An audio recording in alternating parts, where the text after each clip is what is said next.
Olá, seja muito bem-vindo ao programa Salutar é Viver. Eu sou a doutora Mônica Okuhara. Você que tem acompanhado o meu programa já deve ter percebido que temos uma visão integrativa do ser humano, porque pensamos que se estivermos em equilíbrio a nossa saúde física, mental, espiritual e financeira, teremos uma melhor qualidade de vida. Mas você também já deve ter percebido que tudo está interligado.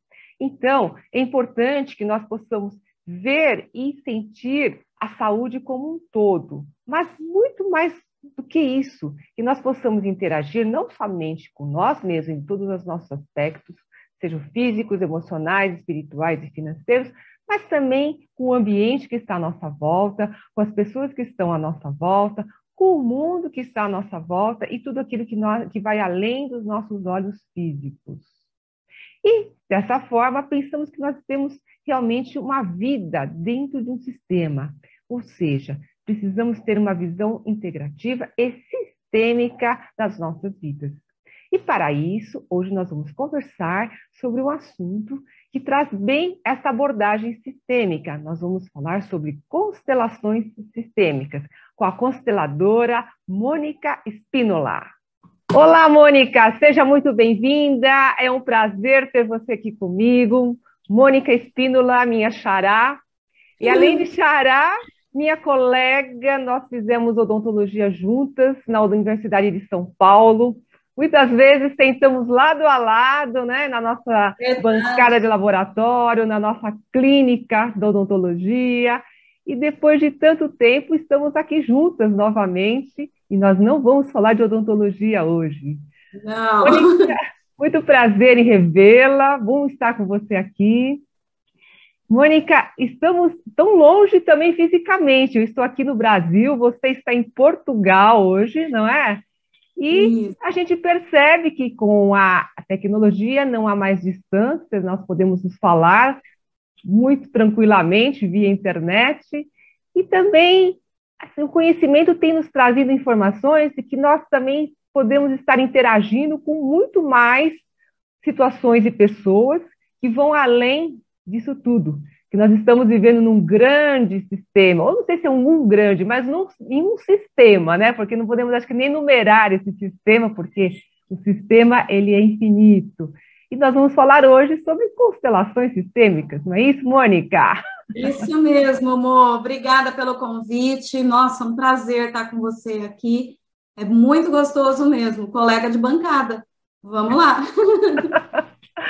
Mônica, você deixou a odontologia também para trabalhar com constelações sistêmicas? Já faz algum tempo, né, Mônica? Já há 15 anos que eu conheço a constelação e há 9 que eu trabalho só com isso. Olha, que maravilha, hein? E há 3 anos eu estou aqui em Portugal. Sim, está em Portugal. E me diz uma coisa, o que é então, afinal, conte para nós, o que é a constelação sistêmica, como é que ela se originou? Tá, constelação é uma terapia breve que olha para os nossos ancestrais, tá? Quem criou essa técnica foi um alemão chamado Bert Hellinger. Ele morreu agora em 2019, há pouquíssimo tempo, e ele tinha 92 anos, ainda muito atuante. E ele era um padre missionário. E fazendo missão com diferentes culturas, até com os Zulus na África ele percebeu que existem leis que regem os relacionamentos. E a partir daí ele conseguiu enunciar as 3 leis que regem, né, a constelação de modo geral. E fala para nós sobre essas leis. Então, que leis, né, são leis universais, podemos dizer assim?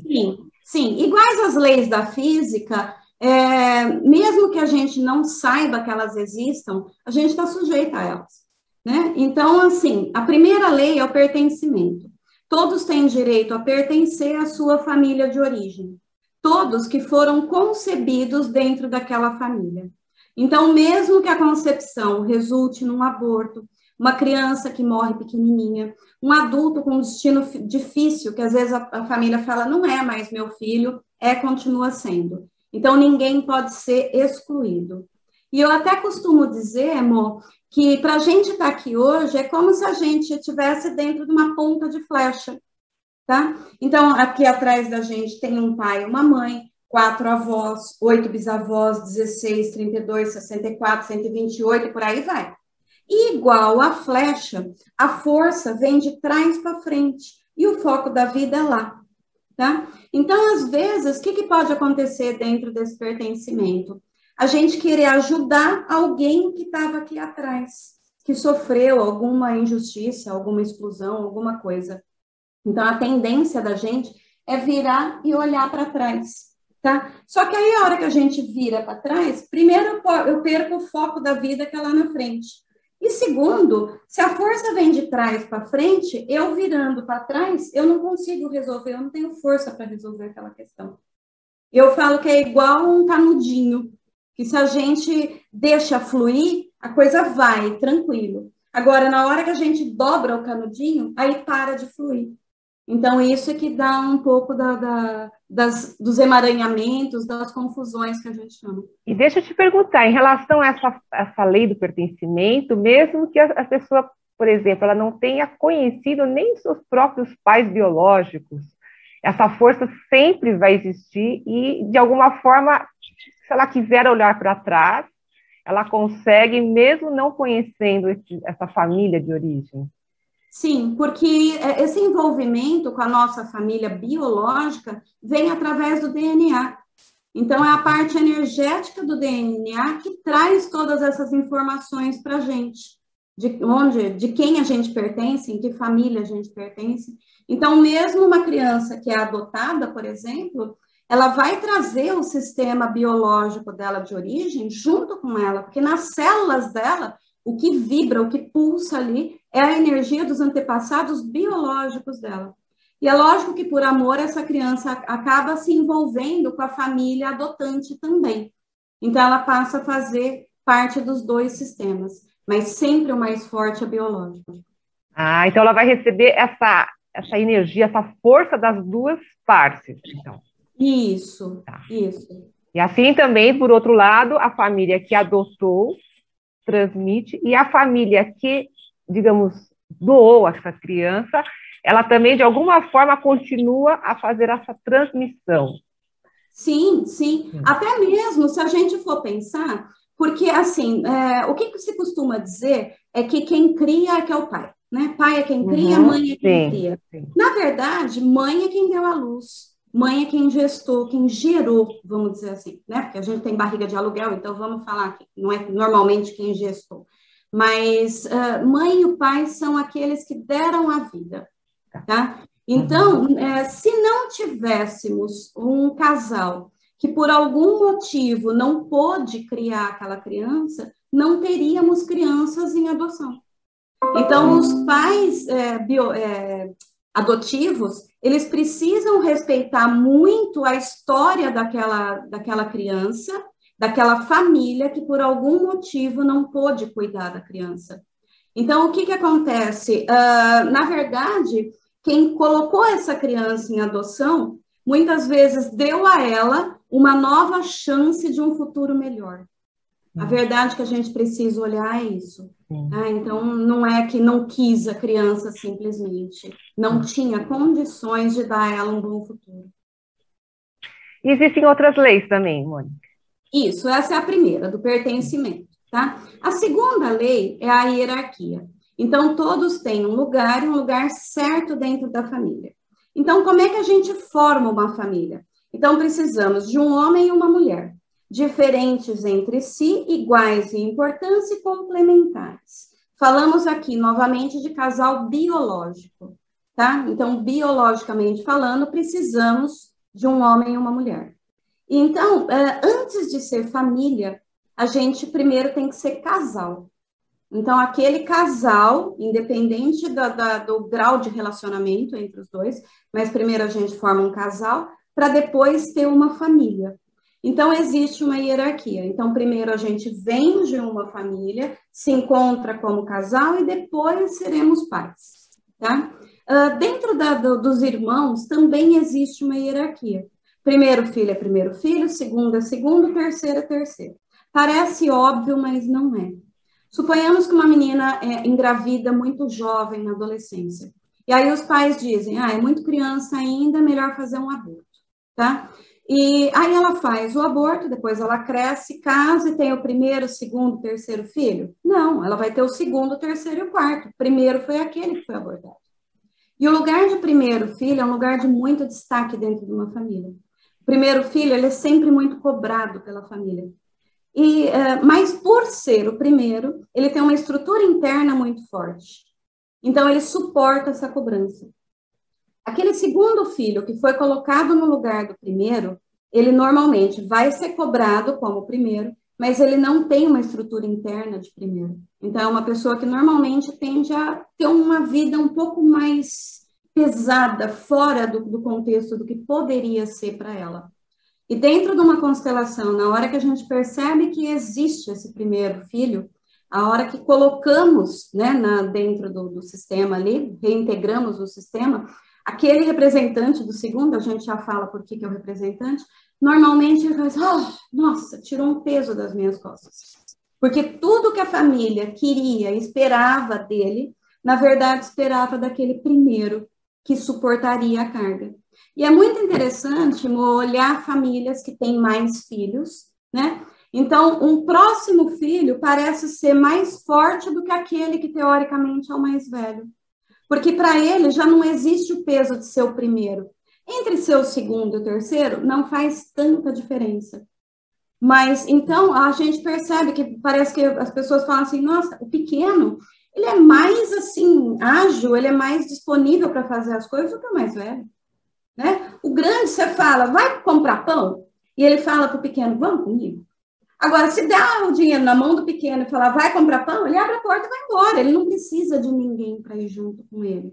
E depois que a gente recoloca esse primeiro irmão que não chegou a nascer, e isso o aborto pode ser espontâneo ou provocado, nesse caso, ele tem a força dele. Agora ele pode ter a força dele para exercer o lugar dele certo, segundo filho. Certo. Então, mesmo, por exemplo, se a pessoa, porventura, essa mãe tivesse tido vários abortos espontâneos, que sejam ou não, esse primeiro que chegou, você acredita que somaria essas cargas de expectativa, de certa forma? Não exatamente somaria as cargas, porque aí, como eu falei, segundo, terceiro, quarto filho é mais ou menos a mesma coisa. Tá? O duro é estar no lugar do primeiro. Então, ele pode ser um quinto filho. Tá? Contando 4 abortos, ele foi o primeiro nascido. Então, ele vai carregar o estigma de ser o primeiro, mesmo não sendo. E aí fica realmente pesado para ele. A gente identifica isso muito claramente. E, assim como uma curiosidade, há uma expectativa, principalmente em famílias orientais, que o primeiro filho seja homem, e muitas vezes não acontece. Também acaba acontecendo essa energia de expectativa também sendo colocada de alguma forma no primeiro filho homem que nasce, ou a primeira filha que seja mulher, ela deixa, digamos assim, não é que ela não tenha o pertencimento devido, né? Mas, de certa forma, existe um não pertencimento pela expectativa dos pais. Então, acontece isso, e também você pensa que isso também poderia alterar alguma situação nesse sistema. Sim, sim. E muitas vezes, tipo do filme da Mulan, a menina se coloca como um menino para estar mais perto do pai, para suprir aquela expectativa da família de que fosse de fato um menino e não uma menina. E até foi muito interessante outro dia que eu fiz uma constelação que mostrou exatamente isso. E aí mostrou o quanto o Japão é grato pelas suas meninas, porque elas que dão a vida aos esperados meninos. Então, as meninas também são muito importantes. Então, é mais cultural, vamos dizer assim, do que do país. O país se orgulha de ter seus filhos, independente do sexo. Mas culturalmente, de fato, aparece isso, e a resposta normalmente é essa, que a menina acaba querendo ser um pouco mais menino para agradar a família. Ou então ela acaba exercendo funções, né, que carregar a família, de certa forma, porque é lógico que eu acho que nos dias de hoje, culturalmente, já está muito mais esclarecido, mas no passado, eu sou de família de origem japonesa, e né, percebo em toda a família, ter ocorrido na família da minha mãe, do meu pai, enfim, todos os familiares, essa cobrança, essa expectativa, né, que acontecia. E que, com certeza, a gente olhando no sistema, houve algumas pessoas que realmente talvez tivesse sentido de alguma forma essa carga, né, essa cobrança, e que realmente tiveram dificuldades por conta disso. Né? É interessante. Sim, é verdade, porque é cultural, né? É cultural. Mônica, e tem outras leis ainda, não é? Tem mais uma lei? Tem mais ou uma. mais uma? Então, a primeira é o pertencimento, a segunda é a hierarquia, a terceira é o equilíbrio entre dar e receber, tá? Então, suponhamos que somos vizinhas, amor, vizinhas de bancada, né? Então, num dia você precisa de um alicate, no outro dia eu te empresto um instrumental, no outro dia você me empresta alguma coisa, enfim. Enquanto fica esse ping-pong gostoso, tá tudo bem. O dia que começa, uma esquece a mala completa, não tem nada, empresto tudo, e ainda quebra, e ainda perde, ainda começa a ficar pesado. Então, esse tipo de relacionamento, de equilíbrio entre dar e receber, entre amigos e entre relacionamento homem e mulher, existe muito essa necessidade de manter esse equilíbrio, tá? Porque aí fica mais leve. Se um dá demais, ele começa a sufocar o outro que está dando de menos, tá? E eu costumo comparar o WhatsApp. Então, suponhamos que a gente manda uma mensagem, a pessoa demora para ler, demora para responder, aí a gente manda outra mensagem, grava áudio, liga para a pessoa, porque a gente não aguenta esperar, né? Então, na verdade, o que a gente tem é tempo de alma diferente uma pessoa da outra. Então, a gente precisa aprender a entender e, mais do que isso, respeitar o tempo de alma do outro, para dar tempo do outro retribuir, e depois que ele retribui, aí eu faço mais uma vez. Aí ele faz de novo, eu faço outra vez, tá? E até essa história de não respeitar esse tempo, muitas vezes tem a ver com uma questão de reconhecimento. Então, eu costumo dizer que as crianças, elas precisam do reconhecimento dos pais. Então, criança está o tempo inteiro, eu estou bonitinha, olha meu desenho, olha não sei o quê, né? Então, o tempo inteiro elas estão requerendo esse reconhecimento dos pais. Se ela tem, ela cresce um adulto bom. Então, ele sabe o lugar dele, ele sabe o valor dele. Se não tem, cresce um adulto bonzinho. Ser bom é diferente de ser bonzinho. A pessoa boa, ela sabe que ela é boa, ponto. O bonzinho, ele faz de tudo para agradar todo mundo, para ver se esse reconhecimento que ele esperava dos pais vem de alguém. Do chefe, dos amigos, do namorado, dos filhos, de qualquer pessoa, pelo amor de Deus. Sabe aquela coisa assim? Fica uma coisa pesada. Então, ela faz tudo para todo mundo para ver se recebe esse reconhecimento que ela não teve. Tá? E, assim, é muito interessante porque, lógico, uma pessoa que dá demais e não aceita receber, porque se ela recebe, ela perde o equilíbrio, aliás, ela volta para o equilíbrio, e aí ela não é mais boazinha porque ela equilibrou a relação, ela tende a atrair para o lado dela pessoas que só querem receber. Então, quem só quer dar, atrai para perto de si pessoas que só querem receber. Porque quem gosta do equilíbrio vai sentir o peso desse excesso de bondade dela e vai acabar se afastando. Então, fica perto dela gente que só quer receber.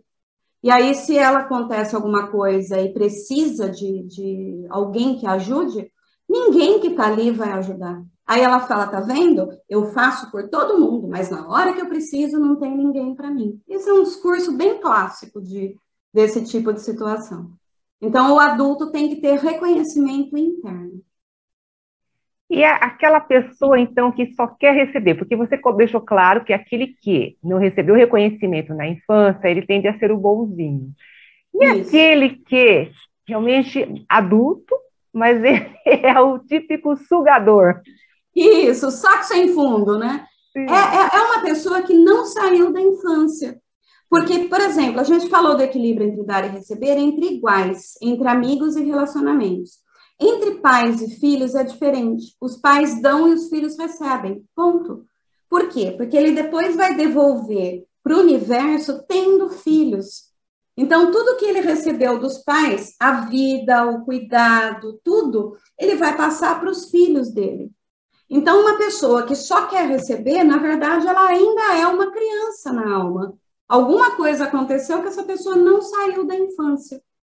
E uma história até interessante para a gente emendar aqui, Mo, assim, quem tem a alma presa na infância, congelada na infância, não consegue ter relacionamento bom, porque criança não namora, não tem uma profissão legal, porque criança não trabalha, e não tem dinheiro, porque criança não precisa de dinheiro. E aí a pessoa fala, nossa, minha vida não anda. Lógico, você está preso lá na infância. E muitas vezes isso é uma simbiose muito forte dos pais com esse filho. Porque muitas vezes os pais não querem que o filho cresça e vá para a vida dele, porque se afasta, vai embora, vai cuidar dele mesmo e da família que ele vai originar. Então, muitas vezes, os pais acham legal dar tudo para os filhos, para eles continuarem ali pertinho e não sair de perto.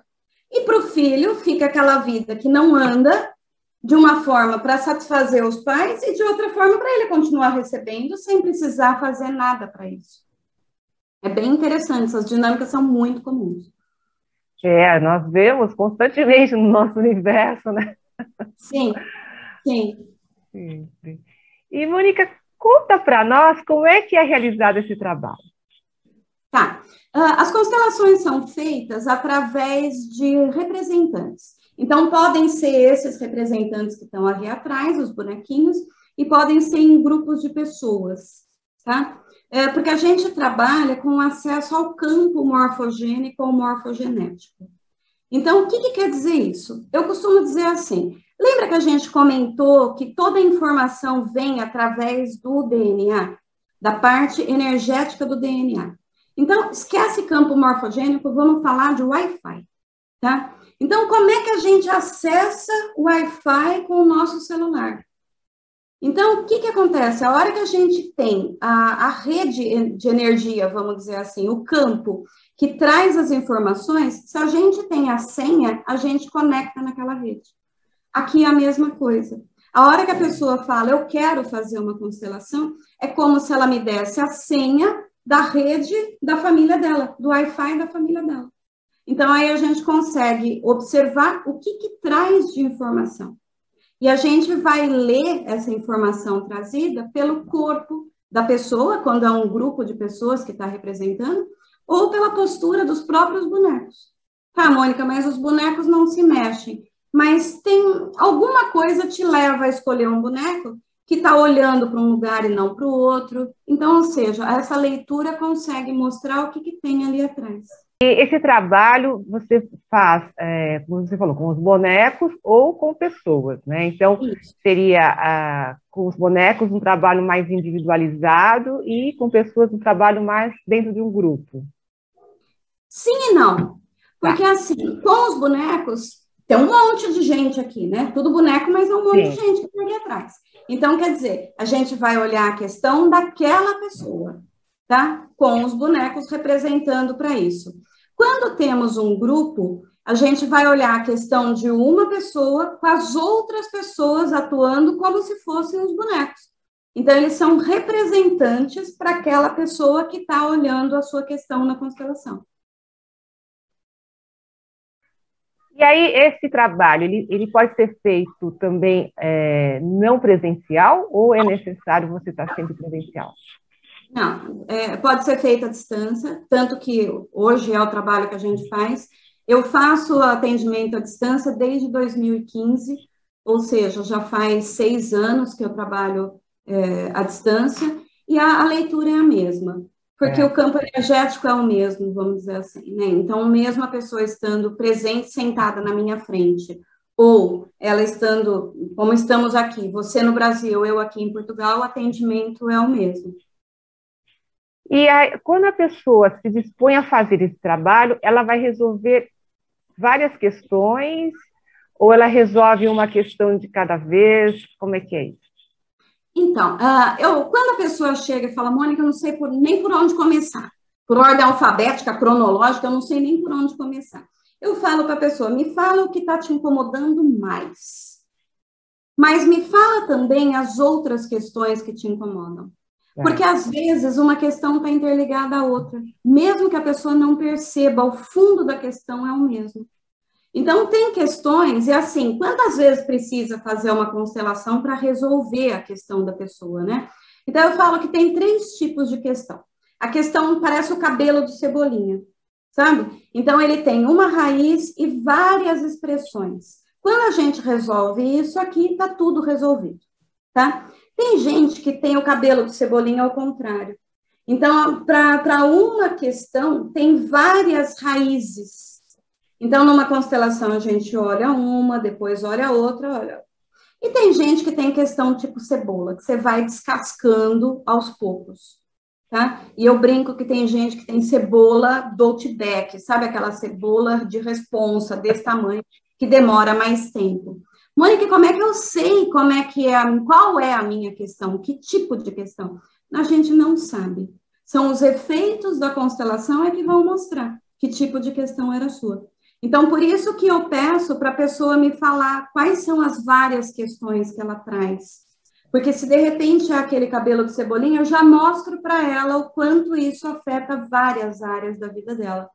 Tá? E também o sistema ele tem urgências. Então, mesmo que você traga uma questão, às vezes, que não é tão forte assim, o sistema vai carregar a constelação para a questão que é mais importante, que é mais pertinente para aquela situação, tá? Então, às vezes acontece de trazer uma briga de casal e a gente olhar aqui que aquela briga quer mostrar que um dos filhos estava para cometer suicídio. Isso já aconteceu há uns 8 anos comigo, tá? Então, o que acontece? A briga do casal era, já que ninguém está percebendo o que está acontecendo, os sintomas dentro da família começam a ficar mais exacerbados, para que isso se mostre. Esse trabalho ele pode ser utilizado em todas as circunstâncias da vida, então. Todas, todas. Tudo em que tem relacionamento, ele pode ser usado. E com quem que a gente se relaciona? Primeiro com a gente mesmo, com o nosso corpo, com a nossa saúde, com o nosso trabalho, com o parceiro, com a família, com os amigos. Dentro de uma empresa existem várias relações, a relação com o dinheiro, a relação com o nosso animalzinho de estimação, a relação entre pessoas dentro do direito, a relação dentro de escola, tem a pedagogia sistêmica que olha para isso, a relação entre professor, entre alunos. Então, tudo que existe, algum tipo de relacionamento, pode ser visto com constelação. Isso, então, é o que nós resumimos como uma ação sistêmica mesmo, entre tudo e todos. Literalmente falando. Por isso que a gente fala que é constelação sistêmica. Tem muita gente que fala, é constelação familiar, é a mesma coisa? Então, a constelação familiar é um ramo da sistêmica. Sim. Porque a sistêmica olha para tudo, né? E a familiar olha para a família. Então, é por aí. Mônica, a gente está chegando no final. Eu queria que você falasse um pouco do seu curso, né? Que deve agora entrar em setembro, previsto para setembro, não é isso? Isso. Eu já estou na 9ª turma de formação em constelações. Então, o que eu faço nesse curso, tá? Especificamente? Eu vou ensinar, vamos dizer assim, a ter uma transformação para a pessoa viver a filosofia sistêmica. Então, ela entender como funciona essas relações ocultas, essas leis que a gente não conhecia até tão pouco tempo, tá? Então, ela aprende a transformação interna para ela vivenciar aquilo e não ser incoerente, trabalhar numa coisa que ela não acredita. Depois, ela ter a formação dela, aprender a base teórica de tudo isso, e aí a ação. Aí nós vamos ter a parte prática com os bonecos e com as pessoas. Tudo online? Tudo online. Maravilha. É muito mais gostoso, obviamente, quando é presencial. Mas já que, por enquanto, não podemos fazer isso, e o recurso que temos é online, então está sendo muito, a expectativa está sendo muito boa e muito salutar com relação aos resultados. Então, tá ótimo. Então, eu espero, quem quiser mais informações aí, de saber como é que funciona. Mônica, eu quero te agradecer. Muito gostoso esse bate-papo com você. Batamos um pouco a saudade.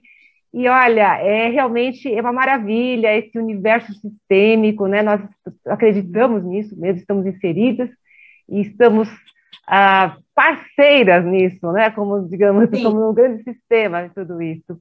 Eu vou deixar aqui o meu contato das redes sociais e também vou deixar o contato da Mônica, né, a minha xará, para vocês que quiserem informações mais detalhadas sobre o curso dela ou sobre o trabalho dela, entre em contato, eu tenho certeza que a Mônica vai responder a todos vocês. Muito obrigada, Mônica, mais uma vez. Um grande beijo para você, aí em Portugal. Eu agradeço. E até a próxima. Telespectadores, muito obrigada para vocês e até o próximo programa. Tchau, tchau.